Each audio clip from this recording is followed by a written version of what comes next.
कृष्णं वन्दे जगद्गुरुं श्रीकृष्णं वन्दे जगद्गुरुं हे नाम हे मेरे नाम मैं आपको भूलूं।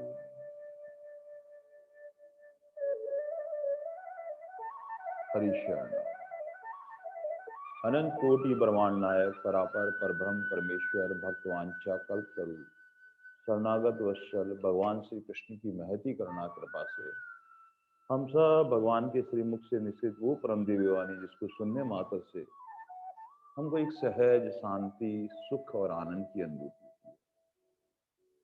ये भगवान की हम सब पर बहुत बड़ी हेतु कृपा है कि भगवान हमारे मन में उठने वाले एक एक शंकाओं का समाधान करते जा रहे हैं। और अर्जुन ने भगवान के समक्ष कहा कि भगवान एकांत में बैठकर ध्यान करना सब समय नहीं हो पाता, प्रभु आप ऐसी कृपा करो कि मेरा निरंतर आप में ध्यान बना रहे। और भगवान के समक्ष यही कहा कि केसु केसु चे भावे चे चिंतन असी भगवत मया।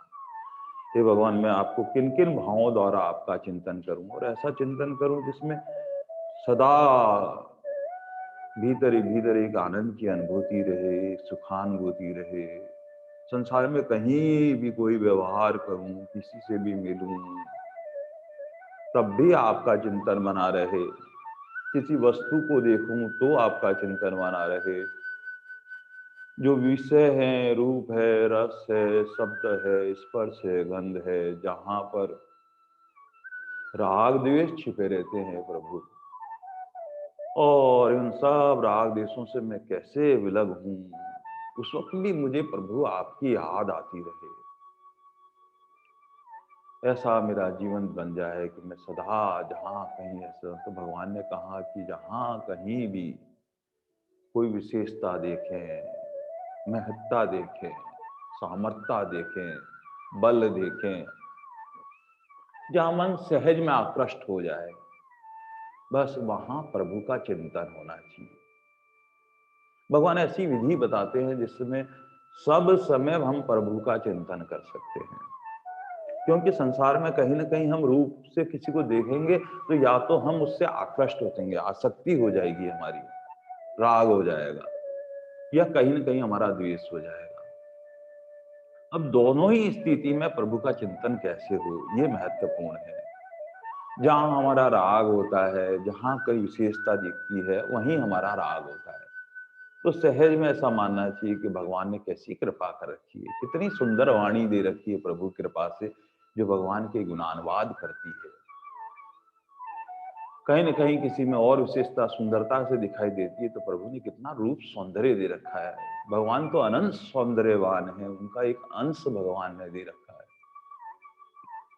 कहीं न कहीं उसके विपरीत कुछ भी देखें तो वहां बहुत थोड़ा सा प्रभु का चिंतन करने में हमें मुश्किल होती है। तो भगवान ने कहा कहीं द्वेष होता है तो ऐसा मानना चाहिए कि साक्षात मेरे प्रभु कोई भी रूप धारण कर सकते हैं। भगवान ने वराह रूप धारण कर लिया, भगवान ने मत्स्य रूप धारण कर लिया, भगवान कोई भी लीला कर सकते हैं, और लीला के रूप में भगवान ही हमारे सन्मुख प्रकट हुए हैं। और भगवान हमारे देखते हैं कि हम में कितनी समता है, विषम परिस्थितियों में भी प्रभु को देखना। यही तो भगवान सिखाते हैं कि धैर्य कैसा हो, उस पर भी हमारे प्रभु याद आने लग जाए। स्वामी जी महाराज कहते हैं कि प्रभु प्राप्ति में सबसे मुख्य है कि हमारी जिज्ञासा, हमारी लग्न, जितनी जितनी प्रभु के प्रति हमारी जिज्ञासा होगी, लग्न होगी, पिप्सा होगी, उतने हम सनिक चले जाएंगे। गुरु सामर्थ्यवान होने के बाद भी शिष्य की पात्रता में कहीं कमी होती है तो प्रभु प्राप्ति के मार्ग पर आगे नहीं बढ़ पाता है। लेकिन हमारे भीतर अगर प्यास होगी, हमारी जिज्ञासा होगी, और जो सतगुरु परमात्मा जो प्रभु से मिले हुए हैं, बस हमारा पात्र तैयार होते हुए वो कृपा प्रसाद डालने लगते हैं। बस ऐसे ही हमारे जीवन में लगन बहुत जैसे ही होगी हमारी, तो हमारे प्रभु की सनिग्धता महसूस होने लग जाएगी। फिर भगवान कहते हैं कि गीता जी का जो सारभूत है वो समता है। हर परिस्थिति में धैर्य धारण कर लेना। पग पग पर हमारी कसौटी होती है। जहां रूप है, रस है, शब्द है, स्पर्श है, गंध है, हर परिस्थिति में सम हो जाना, इस समत्व का भाव भीतर पैदा हो जाना, ये तो भगवान की कृपा है। बस जहां अनुकूलता देखें वहां प्रभु की दया देखें, जहां प्रतिकूलता है वहां प्रभु की कृपा देखें। और ऐसा करने से क्या होगा कि सब समय प्रभु का ही चिंतावन होगा। तो भगवान कह रहे थे कि विषयों में, जहां इंद्रियों के विषयों में जहां राग द्वेष छिपे हुए हैं, वहां रूप रस में जहां भी रस, प्रभु नाम का रस मिल रहा है, आनंद मिल रहा है, तो वहां प्रभु का चिंतन होना स्वाभाविक है। लेकिन जहां लौकिक बात में कहीं रस मिल रहा है, तो वहां बड़ा सावचेती की बात है कि वहां ये विवेक प्रभु सत्संग के माध्यम से देते हैं कि कहाँ हमें रस लेना है, कहाँ नहीं रस लेना है। वहां भी सोचना है कि अरे ये संसार की बातें करते रहते हैं, ये संसार की बातों में रस है, तो हमें उनके प्रति कहीं द्वेष नहीं होना चाहिए। हे प्रभु, आपने कृपा करके ऐसा विवेक दिया, ऐसा सबको विवेक प्रदान करें, सब परमात्मा की स्थिति करके, फिर उनमें भी प्रभु का चिंतन होने लगेगा। शब्द कहीं हमारे अनुकूल सुनाई दे तो प्रभु की दया कृपा माननी चाहिए। प्रतिकूल अगर शब्द सुनाई दे रहा है तब भगवान हमारी परीक्षा ले रहे हैं। तो ऐसे एक एक इंद्रियों के विषयों में जहां जहां हमारे राग द्वेष होने की संभावना होती है, बस भगवान की दया और कृपा हमारे भीतर माननी चाहिए कि भगवान की जहां अनुकूलता है वहां प्रभु की दया है, और जहां कहीं प्रतिकूलता है वहां भगवान की कृपा है। कहीं न कहीं मेरे ही दोषों को दूर करने के लिए भगवान इस तरह की लीला कर रहे हैं। और ऐसी लीला समझकर फिर ऐसा करने से क्या होगा, प्रभु का ही चिंतन होगा। और भगवान ने ऐसे कहते कहते भगवान से अर्जुन प्रार्थना करते हुए कहता है, भगवान मैं आपका सब जगह कहाँ कहाँ चिंतन करूं। तो भगवान ने पहले ही विभूति ये बताई थी कि मैं सबके हृदय में आत्मा के रूप में विद्यमान हूं। इसीलिए हम सबको राम राम करते हैं, राम राम राम। आप में भी राम राम, मुझ में भी राम राम, सब में प्रभु की सब जगह राम राम राम का चिंतन होता है। भगवान ने कहा कि मैं सबके आदि मध्य और अंत में भी मैं ही हूँ। सृष्टि के प्रारंभ में प्रभु, मध्य में प्रभु की लीलाएं और अंत में भी प्रभु ही। इसलिए सब जगह कन कन और जन जन में प्रभु ही वास कर रहे हैं। ऐसा चिंतन करते हुए भगवान की विभूति, विशेष ऐश्वर्य जो प्रकट हो रहा है भगवान का, ये हमारे मन को आकर्ष करने के लिए, हमारा मन जो प्रभु में सहज लगता नहीं है, भगवान कृपा करके हमारे मन को अपनी ओर आकृष्ट करके हमारी सहजता बन रही है, जिससे हम 24 घंटे भगवान का ही चिंतन करते रहे। भगवान अगली विभूति कहते हुए कहते हैं, आहा, भगवान एक एक विभूतियां कहते हैं कि संसार में अर्जुन ने पूछा है कि मैं कहाँ कहाँ, तो भगवान सूक्ष्म रूप से बता रहे हैं।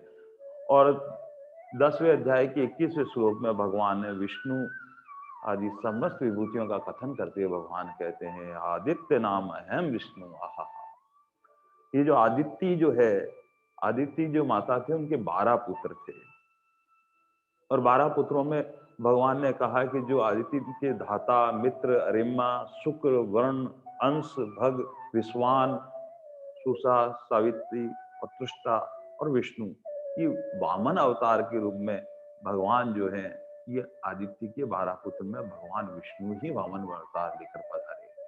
भगवान कितने कृपालु हैं, कितने दयालु हैं। इस धरा पर जब लीला करने आते हैं तो छोटे बनकर आते हैं, और छोटा बनता है उसको सब कुछ प्राप्त होता है। और उन्होंने क्या किया कि इस तरह से छोटे बन के आए, और जो दैत्य जो थे उनकी सहारी समझी फिर देवताओं को भगवान विष्णु, भगवान अपनी विभूति बताते हैं कि वो विभूति जो विशेष ऐश्वर्य से युक्त है, अभिन्न है, भगवान से एक में एक हुए हुए हैं। इसलिए भगवान का ही स्वरूप समझना चाहिए।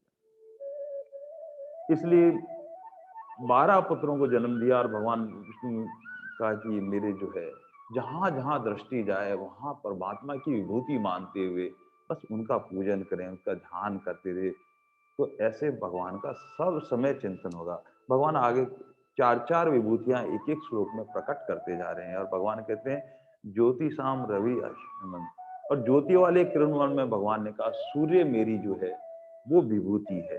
ये प्रकाशमान जितने जो है आकाश में, भगवान ने कहा कि इस प्रकार ये सूर्य भगवान जो तेज किरणों वाला जो सूर्य है वो मेरी ही विभूति है। भगवान आगे कहते हैं मारीची मारुति अस्मि, और ये जो मारुति में जो है वो मेरी ही विभूति है।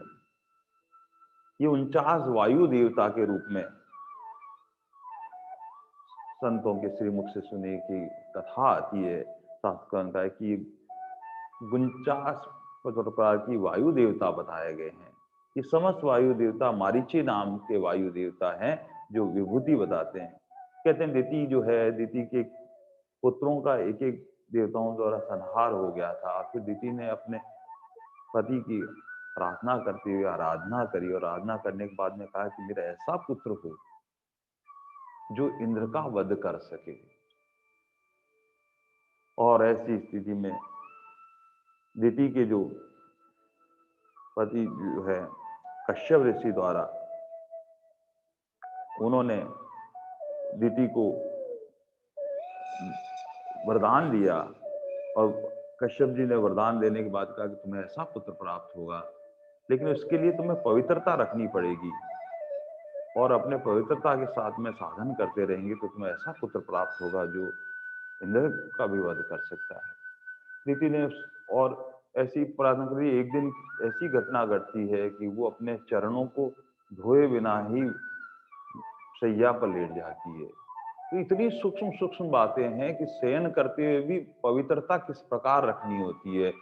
गर्भधारण होने के बाद में शयन करते वक्त चरणों को बिना धोए ही वो लेट गई थी, और ऐसे में इंद्र जो थे वो आए और अपने उनमें अपवित्र स्थिति में क्या हुआ कि वज्र लेकर भीतर प्रवेश कर गए, और जो महागर्भ था उन्होंने वहां पर जो इंद्र को मारने वाला था उस गर्भ का नाश करने लगे, उनके 7 टुकड़े कर दिए।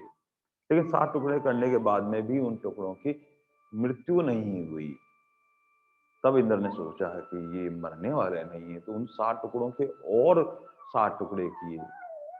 इस प्रकार से 49 जो टुकड़े हो गए, ये सब मारुत कहलाए। ये विष्णु पुराण की एक छोटी सी कथा है। तो भगवान ने कहा कि वो मारुत सब वायु के देवता प्रधान है, तो जहां कहीं मारुति जो है वहां पर ये मारुत कहलाए, और ये सब के सब भगवान ने अपनी विभूति बताई। भगवान ने आगे कहा कि इनमें जो मारुचि है वो उसमें तेज जो है, भगवान ने जहां कहीं श्रेष्ठता है, कहीं कोई विशेषता है, कहीं कोई राजा है, कोई कहीं महत्ता है, बस भगवान ने कहा कि जहां कुछ ऐसा दिखाई दे वहां भगवान का ही प्रकाश पड़ा हुआ है, ऐसा मानकर भगवान की विभूति माननी चाहिए। और भगवान की विभूति जहां कहीं देखेंगे तो हमारा मन सहज उधर आकृष्ट होने लगता है, और फिर हमें प्रभु की याद आने लगती है। भगवान अपनी विभूतियों को आगे भगवान कहते हैं कि जो नक्षत्र, जो तारे, चंद्रमा, ये सब आकाश में दिखाई दे रहे हैं, उसमें उसके अधिपति देवता जो शशि है, चंद्रमा जो है वो मेरी विभूति है। भगवान एक एक विभूति का विस्तार करते जाए। इसलिए ये जो मन के देवता जो चंद्रमा है, इसलिए जब भी चंद्रमा के दर्शन करें तो भाव से, हे मेरे मन के देवता, मेरा मन जो है प्रभु के चरणों में ही लगा है। इस तरह से बार बार प्रार्थना करने से मन के देवता हमारे अनुकूल हो जाते हैं, और अनुकूल होने से भगवान के चरणों में सहज हमारा मन लगने लगता है। भगवान आगे वर्णन करते करते कहते हैं कि वेदा नाम साम वेदम देवानाम भाषणम, और भगवान कहते हैं कि जो वेद जो है, चारों वेदों के अंदर सामवेद ही एक ऐसा है जो कि गायन करके गाते हैं, भक्ति के साथ गाते रहते हैं। इसलिए सामवेद संगीत प्रधान होने के कारण भगवान ने अपनी विभूति बताया है। 4 वेदों के अंदर हम 4 वेद जो है, उन चारों वेदों में अपनी अपनी एक विविधता है। ऋग्वेद के अंदर ज्ञान बहुत उच्च कोटि का है। ऋग्वेद के अंदर उच्च स्तर का ज्ञान, जिस तरह से हम लौकिक संसार के अंदर कोई डिग्री प्राप्त करने के बाद में उसके बाद में मास्टर डिग्री करते हैं, फिर उसके बाद में पीएचडी कर देते हैं। तो इस तरह का उच्च कोटि का जो ज्ञान है, आध्यात्मिक ज्ञान, वो ऋग्वेद के अंदर बहुत विस्तार से बताया गया है। ऐसे यजुर्वेद में उस ज्ञान की कार्य रूप में कैसे परिणित, प्रैक्टिकल रूप में कैसे हमारा जीवन उत्कृष्ट बने, ये ऋग्वेद में खूब विस्तार से वर्णन किया गया है। लेकिन भक्ति और संगीत की कहीं अगर बात है तो सामवेद सर्वश्रेष्ठ है। इसलिए भगवान ने सर्वश्रेष्ठता कहते हैं कि सामवेद मेरी विभूति है। और चौथा अर्थवेद, जहां पर विज्ञान है, किस तरह से पृथ्वी बनी, किस प्रकार से ये सृष्टि चक्र चल रहा है, और इतनी इतनी खोजें जो हमारे ऋषि संत महात्मा ने बहुत पूर्व काल में विज्ञान की दृष्टि से, जब सारे संसार में जब आज के वैज्ञानिक ये सब मानने लगे कि उस समय कैसा अनुभूत ज्ञान था प्रभु का, ऐसा उन ऋषि महात्माओं का, जो अपने साधन से परिकल्पना करके वैसी सारी संरचना इस सृष्टि में हुई है। आज हम देखते हैं, अरे ये बातें तो सब सत्य है जो हमारे सारे वेदों में लिखी हुई है। किस प्रकार संजय ने धृतराष्ट्र को गीता जी का साक्षात वर्णन कर दिया वहां, और आज हम दूरदर्शन के माध्यम से वैसा ही कुछ अनुभव कर पा रहे हैं सारा सारा। तो इस तरह का विज्ञान जो है वो अर्थवेद में वहां पर कहा कि भगवान ने कहा, इस तरह से संगीत में और भक्ति प्रधान होने से भगवान ने कहा कि ये जो सामवेद है ये मेरी विभूति है। भगवान आगे इस तरह से कहते हैं कि देवानाम अस्मिन वासः, आहा, वासव कहते हैं इंद्र देवता। कहते हैं कि पृथ्वी पर जो 100 अश्वमेध यज्ञ करता है और 100 अश्वमेध का पुण्य जब उनके पास में वो परिणित होकर फल देता है तो वह इंद्र के पद पर बैठ जाता है। तो इंद्र एक तरह का वो पद है जहां पर देवताओं में जो सर्वश्रेष्ठ, जो 100 अश्वमेध करके आते हैं, उनको वो स्थान प्रदान किया जाता है और सब देवताओं को भार वहन करते हैं, सब पर शासक करते हैं। तो इंद्र जो है, भगवान ने कहा वो मेरी विभूति है। भगवान आगे कहते कहते कहते इंद्रियाणी मन च अस्मि, आहा हा हा। भगवान ने कहते हैं कि जो मन है, ये मन भगवान की ही हमारी विभूति है। इसलिए भगवान से बार बार प्रार्थना करनी चाहिए, भगवान ये आपकी विभूति है, लेकिन मेरा मन जो है ये बार बार संसार में कहीं न कहीं रम जाता है। हम जैसा साधन करते हैं वैसा साधन बनता नहीं है। प्रभु आप कृपा करो, वो आपकी ही विभूति है। मेरा मन सहज आपके चरणों में लगने लग जाए, मेरी बुद्धि में विचार जो हो प्रभु आपका हो, और मन से जो प्यार हो वो आपका हो, और बस आपका ही चिंतन बना रहे। और भगवान जब कृपा करते हैं तब भगवान की तरफ सहज मन आकृष्ट होने लगता है। हम कितने भी साधन करके प्रभु की प्राप्ति नहीं कर सकते, क्योंकि प्रभु तो कृपा साध्य है, और कृपा साध्य होने से भगवान ही कृपा करके हमें अपनी ओर लगाते हैं। तो प्रभु आप अगर हम अपात्र हैं तो हमें कृपा करके पात्र बना दें प्रभु, और पात्र बनाने के बाद में आप हमें साधन कर दें। बस हमारी तो जिज्ञासा भीतर से होनी चाहिए, प्रभु मुझे आपके चरणों में कैसे न कैसे मेरी मन बुद्धि लग जाए, आप में कैसे प्रेम प्राप्त हो जाए। बस ऐसा भाव करके भगवान का चिंतन बना रहे। चिंतन करते करते करते भगवान का चिंतन से भगवान का रस प्राप्त होने लगता है, और रस रूप होते होते भगवान एक रूप हो जाते हैं। बस उस आनंद की अनुभूति के लिए प्रभु आप ही आप कृपा करें। इसलिए भगवान ने कहा कि इंद्रियों में मैं मन हूं। और एक मुख्य बात है, संतों के श्रीमुख से सुना है, स्वामी जी महाराज कहते हैं हम वहीं होते हैं जहां हमारा मन होता है। हमारी 5 ज्ञानेंद्रियां, 5 कर्मेंद्रियां और एक मन, मन उसका शासक है। हम जहां इंद्रियों से, ज्ञानेंद्रियों से जो कुछ कर रहे हैं, अगर हमारा मन उसमें साथ नहीं है तो हम वहां नहीं होते हैं। जैसे हम गीता जी की क्लास अगर वहां सुन रहे हैं, भगवान का सत्संग सुन रहे हैं, लेकिन वहां हम कहीं बैठकर अगर हम बातचीत कर रहे हैं या और कोई कार्य कर रहे होते हैं और हमारा मन वहां होता है, तब क्या होता है कि जो कुछ सुना जा रहा है उसका मनन चिंतन नहीं होता है। अगर अचानक से पूछा जाता है, अरे क्या खा, तो पता नहीं लगता है। जैसे क्लास में कोई अगर पढ़ा रहा है, पढ़ाते पढ़ाते एक बच्चा था, वो बाहर खिड़की की तरफ देख रहा था बार बार, क्योंकि उसका मन कहीं बाहर की तरफ चला गया। तो वहां पर जो अध्यापक पढ़ा रहे थे, तो वो जो कुछ सुन रहा था वो उसको सुनाई नहीं देता है, क्योंकि मन नहीं है वहां पे साथ में।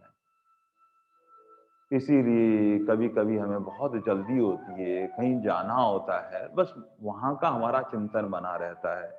और उस वक्त हमें घर पे एक माँ अपने बालक को कहती है, उसको स्कूल जाना होता है, और अरे एक मिनट मुझे वो नमक पकड़ा देना, या रसोई में से कोई वस्तु ला देना। वो वहां जाके देखता है और वहां पर सब जगह कहता है कहाँ रखा हुआ, मुझे मिल नहीं रहा है, मिल नहीं रहा है। कारण क्या है कि फिर माँ आके कहती, अरे ये सामने पड़ा है नहीं यहाँ पर, अरे तब दिखाई देता, अरे ये तो सामने ही था। मूल बात है कि हम जितनी ज्ञानेंद्रियों से, आंख से, कान से, जिह्वा से, जो भी साथ में है, अगर वहां मन साथ नहीं है तो हम वहां नहीं होते हैं। भगवान ने इसीलिए कहा ये मन मेरी विभूति है। इसीलिए भगवान का जब भी हम साधन करने बैठे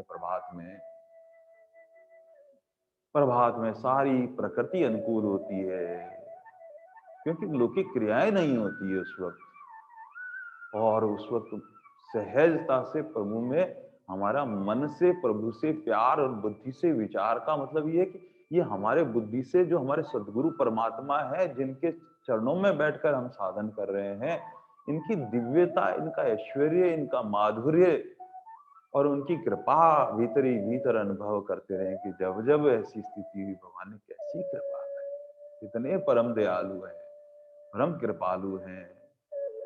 ऐसा भाव हमारे भीतर होगा तो हम जो साधन कर रहे हैं, जो नाम स्मरण कर रहे हैं उनके चरणों में बैठकर, उसमें सहज हमारा मन लगेगा। इसका मतलब हम वहां पर उनके चरणों में बैठकर ही साधन कर रहे हैं। और संतों के श्री मुख से सुना है कि जो हम रूप रस शब्द स्पर्श गंध ये सारे के साथ में जहां कहीं भी है, वहां साथ में मन को जरूर रखें प्रभु का, क्योंकि मन भगवान की विभूति है। इसलिए हम अनेक धामों में जाकर आते हैं, फिर उसका मनन चिंतन होता है। और जहां हम निरंतर धाम में जाते रहते हैं, प्रभात में जब भी बैठे हैं, अपने सदगुरु परमात्मा प्रभु का, कृष्णम वंदे जगत गुरु का, जहां हमारा मन सहज आकृष्ट हो जाए, उनके चरणों में बैठकर वहां की लीला, वहां का स्मरण करते हुए, एक एक बात भीतर के साथ में नाम स्मरण के साथ जाती है, तो हम उनके चरणों में ही बैठ रहे हैं। चाहे हम अपने घर में बैठते हुए भी भगवान का चिंतन कर रहे हैं, तो भी उनके शरण में बैठे हुए हैं। इसलिए सहज भगवान ने कहा कि मन मेरी विभूति है। संतों के श्री मुख से सुना है कि शकुंतला और दुष्यंत का, शकुंतला क्या था कि दुष्यंत से विवाह करना चाहती थी, और ऐसे में दुर्वासा ऋषि आ गए थे। उसके चिंतन में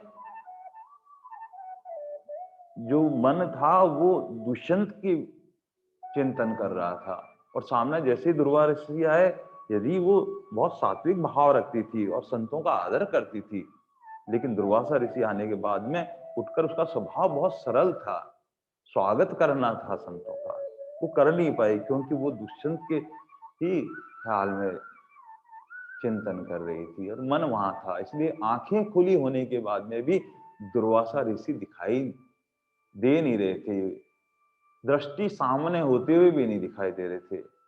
ऐसे में दुर्वासा ऋषि ने अपमान महसूस किया और उन्हें श्राप दे दिया कि जिसके चिंतन में है तुम इससे वियोग होगा, ऐसा उन्होंने श्राप दे दिया। मूल बात यह है कि हमारा मन जो है वो भगवान की विभूति है। इसलिए उस विभूति में जहां नहीं लग रहा है मन, तो भगवान से हमें बार बार प्रार्थना करनी चाहिए, भगवान आपकी विभूति है, आप कृपा करके हमारा मन आपके चरणों में, आप बुद्धि में लगा दो। दो मित्र थे और जगन्नाथ धाम का दर्शन करने के लिए जा रहे थे। यात्रा बड़ी लंबी थी, चलते चलते जा रहे थे दोनों मित्र। और जब जा रहे थे तो रास्ते में क्या हुआ, एक जगह वो रुके रास्ते में, रुकने के बाद में मन में विचार हुआ कि वहां पर क्या था कि वहां पर इस तरह से एक नाट्य चल रहा था, और दोनों में से एक कहने लगा कि मेरा मन तो कर रहा है कि अपन कुछ देर यहाँ और रुक जाते हैं, ये जो नाट्य चल रहा है गांव में हम इसको देख लेते हैं। दूसरे बोला नहीं नहीं, मैं तो विचार करके आया हूँ कि प्रभु के दर्शन बिना मैं कहीं रुकूंगा नहीं। और पूरी निष्ठा के साथ में उसने कहा कि अगर तुम्हारी इच्छा है तो तुम कल प्रातः आ जाना, मैं तो अभी चलता ही रहता हूँ। और एक को अपना मित्र को वहीं छोड़कर वो वहां आगे जगन्नाथ जी वहां दर्शन करने चला गया। जाने के बाद में वहां प्रभु के दर्शन करने लगा जगन्नाथपुरी में, करने करते करते मन का एक विचार आ गया, अरे मेरा मित्र जो है वो मेरे साथ ही चला था, तो कहाँ लौकिक संसार में फंस गया, कहाँ वो नाटक देखने लग गया। और अरे भगवान के राह पे चलते हुए उससे मेरे साथ आता तो उससे भी दर्शन हो जाते। और मन में बैठा बैठा यही विचार करने लगा। सामने प्रभु के मंदिर में है, साक्षात प्रभु का विग्रह मूर्ति है, वहां दर्शन होते हुए भी क्या हुआ, मन चला गया मित्र के वास में। काश वो मित्र वहां यहाँ साथ होता तो वो भी लाभ लेता दर्शन के। दूसरी तरफ वो जो दूसरा मित्र था जो नाट्य देख रहा था, और वो रात ही रात अपने मन में ये विचार करने लगा, अरे वो मेरा मित्र कैसा भाव रखता है, मैं कहाँ संसार में फंस गया हूँ, मैं भी अगर उसके साथ चला जाता तो क्या प्रभु जगन्नाथ प्रभु के आज मैं दर्शन कर रहा होता। ऐसी मन में ग्लानि होने लगी और वहां से प्रभु से प्रार्थना करने लगा, हे प्रभु हमें ऐसी सद्बुद्धि दें कि जहां कहीं हम संसार में फंस जाए प्रभु आपका ही चिंतन बना रहे। हे प्रभु आपकी कितनी कृपा है, तो भी हम कहीं ना कहीं फंस जाते हैं, प्रभु आप कृपा करें। और ऐसे करते करते करते वो वहां मंदिर से दूर होते हुए भी प्रभु का ही चिंतन कर रहा था, और एक साक्षात मंदिर में वहां पर विग्रह के सामने होते हुए भी वो अपने मित्र के बारे में सोच रहा था कि अरे वो कहाँ संसार में फंसा हुआ है, ऐसे ऐसे ऐसे। मूल बात यह है कि वो दूर होते हुए भी प्रभु का चिंतन कर रहा होता है, वो भगवान के मंदिर में ही होता है, भगवान के पास समीप ही होता है। और कई बार हम भगवान के मंदिर में होते हुए भी वहां नहीं होकर फिर संसार में है, इसका मतलब संसार में ही है। इसलिए भगवान ने कहा कि अपनी मन से प्यार और बुद्धि से विचार, बस ये इतना सूक्ष्म बात है, संतों के श्रीमुख से सुनी हुई है, ये हमारे साधन को और परिपक्व बनाएगा। ये जो प्रभात काल में संतों के श्रीमुख से सुना हुआ है, स्वामी जी महाराज बार बार कहते थे, ये चुप साधन जो है वो इसी से सहजता सुलभता होगी कि प्रभात बेला में जब भी उठे मन से प्यार करने के लिए प्रभु की क्या है कि विभूतियों का तरफ हमारा दृष्टि जाएगी कि भगवान कितने परम दयालु हैं, परम कृपालु।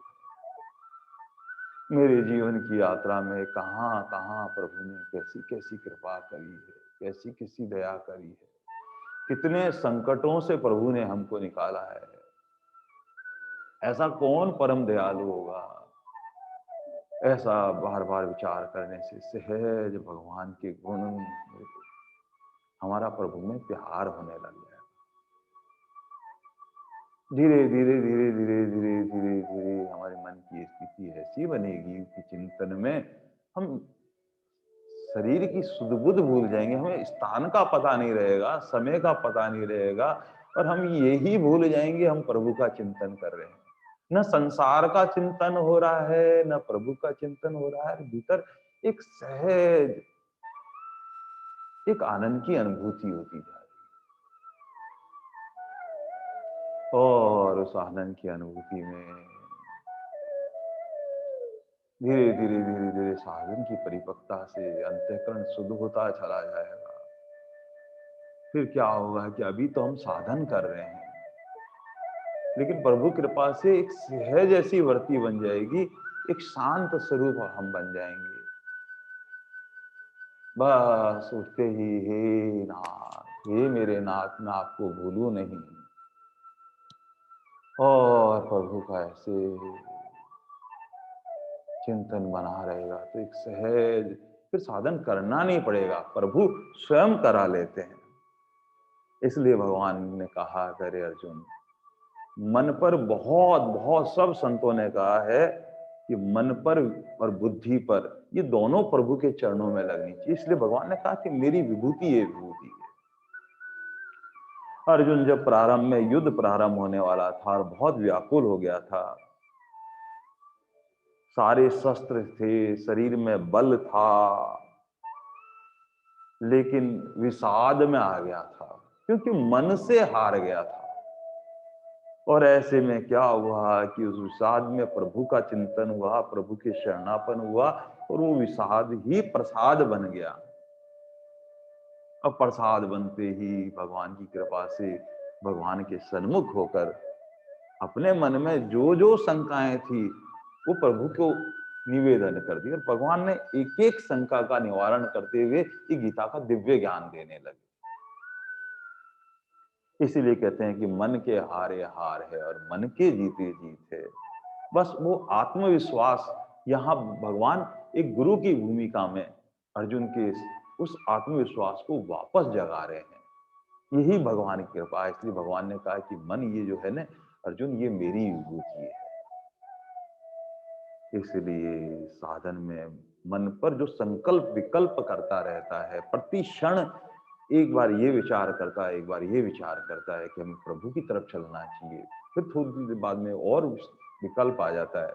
लेकिन मूल बात ये है कि वहां संतों ने कहा है कि मन ऐसा है, ये सबको ठगता है, लेकिन जो मन को भी ठग लेता है वो ही प्रभु का प्यारा होता है। बस वहां बुद्धि से विचार करना की आवश्यकता है, उस विवेक की आवश्यकता है कि ये हमें प्रभु के सन्निकट ले जा रहा है कि नहीं। विकल्प अगर हमें संसार की तरफ ले जा रहा है तो उधर हमें नहीं चलना है, हमें प्रभु के सन्निकट चलना है। बस ऐसा भीतर से भाव आ जाए, फिर भगवान की कृपा से मन अनुकूल बनने लगता है। भगवान पग पग में हमारी परीक्षा लेते हुए एक एक कदम हमको अपनी ओर सन्निकट लाते जा रहे हैं। लौकिक संसार में भी हम देखते हैं कि अगर सब्जी खरीदने जाते हैं, यदि आलू या टमाटर या कुछ भी खरीदते हैं तो हम 4 बार उसको घुमा घुमा के देखते हैं, ये लाल है कि नहीं है, कहीं से गंदा है कि नहीं है, कहीं कोई कांटा तो नहीं लगा हुआ है, कहीं काला तो नहीं है, तब उसको हम खरीदते हैं। ऐसे ही प्रभु जब अपने प्यारे भक्त को अपनाते हैं, तब वो पग पग पे परीक्षा लेकर देखते हैं कि ये कितनी इसके भीतर जिज्ञासा है, लालसा है, तो तब प्रभु हम पर और कृपा करते हैं, और उस प्रतिकूलता में, तप में भी प्रभु का चिंतन बना रहे, तब भगवान अपने वो प्रेम को देते हैं। तो भगवान ने अपनी विभूति बताते हुए कहा कि हे अर्जुन, ये मन जो है ना, ये मेरी विभूति है। भगवान आगे एक और विभूति का वर्णन करते हैं और भगवान कहते हैं, हा भूतानाम अस्मि चेतना। ये प्राणी मात्र जितने भी जीव है प्रकृति के अंदर, ये चेतन प्रकृति है। भगवान ने कहा कि सब देहधारियों के अंदर ये जो है चेतना शक्ति, ये ज्ञान शक्ति, जिससे हमें पता लगता है कि सुख दुख का जो अनुभव होता है, भगवान ने कहा कि ये मेरी विभूति है। और भगवान ने अंतःकरण की एक विशेष वृत्ति है जिससे सब पदार्थ का ज्ञान होता है, सुख का, दुख का, प्रभु का, ये सब ज्ञान चेतना शक्ति की वजह से होता है। और ये भीतर से जैसे ही चेतना शक्ति हमारी निकली, तब सुख दुख का किसी का हमें भान नहीं होता है। लेकिन जब तक ये चेतना शक्ति है, भगवान कहते हैं कि मेरी विभूति है। और विभूति का मतलब है कि जीवन मृत्यु होनी चाहिए, जीवन में ऐसे जी रहे हैं कि हमें सुख दुख का भान भी ना हो, उस समता में हम आ जाएं। ये जीवन जीने की कला भगवान के सिरमुख से जो प्रकट होती है। भगवान ने कहा कि ये जो चेतना शक्ति है, कि यहाँ सुख दुख का अनुभव होता है, लेकिन भगवान उस समता को दे देते हैं, उस धैर्य को दे देते हैं। वहां सुख दुख भी हमारे अनुकूलता प्रतिकूलता के रूप में आया हुआ हमें प्रसाद स्वरूप दिखाई देता है। भगवान ने कहा लेकिन ऐसा ज्ञान दिव्य समता साधन भगवान के सनिकट जाने से होता है। लेकिन संसार में लौकिक दृष्टि में हमें सुख दुख जो अनुभव होता है, वो चेतना शक्ति भगवान कहते हैं कि मेरी विभूति है।